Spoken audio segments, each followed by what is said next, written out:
Hello everyone, ବହୁତ ଦିନ ପରେ ଦେଖିଲି ଚୁଟିରେ ଟିକେ ଟିକେ ଡ୍ୟାଣ୍ଡ୍ରଫ୍ ହେଇଗଲାଣି। ମୁଁ ନେଇ ଆସିଲି ମୋର ଆଲମଣ୍ଡ ଅଏଲ୍। ଆପଣ ଚାହିଁଲେ ନଡ଼ିଆ ତେଲ ୟୁଜ୍ କରିପାରିବେ। ଆଲମଣ୍ଡ ଅଏଲ୍ଟା ପୁରା ଲାଇଟ୍ ହେଇଥାଏ, ତ ସେଥିପାଇଁ ମୁଁ ଆଲମଣ୍ଡ ଅଏଲ୍ ୟୁଜ୍ କରୁଛି।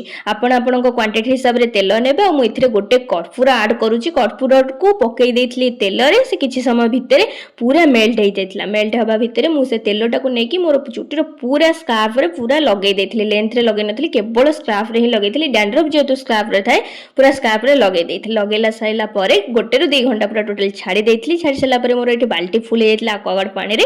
ତାପରେ ମୁଁ ଏଠି ୟୁଜ୍ କରୁଛି Head and Shoulder 2-in-1 anti dandruff shampoo cool ମେଥଡ଼ଟା। ତ ମୁଁ ଏଠି ଡବଲ ସାମ୍ପୁ ୟୁଜ୍ କରେ। ଏଇଟା ଲଗେଇ ସାରିଲା ପରେ ସେକେଣ୍ଡରେ ୟୁଜ୍ କରେ ସେଇ head and shoulder silky smooth. ତ ସେଇଟା ଲଗେଇଲା ପରେ ମୋତେ ଆଉ କଣ୍ଡିସନର ଆପ୍ଲାଏ କରିବାକୁ ପଡ଼େନି। ତ ସାମ୍ପୁ କରିସାରିଲା ପରେ ଏବେ ଦେଖନ୍ତୁ ମୋ ରେଜଲ୍ଟ, ପୁରା ଡ୍ୟାଣ୍ଡ୍ରଫ୍ କ୍ଲିନ୍ ହେଇଯାଇଛି।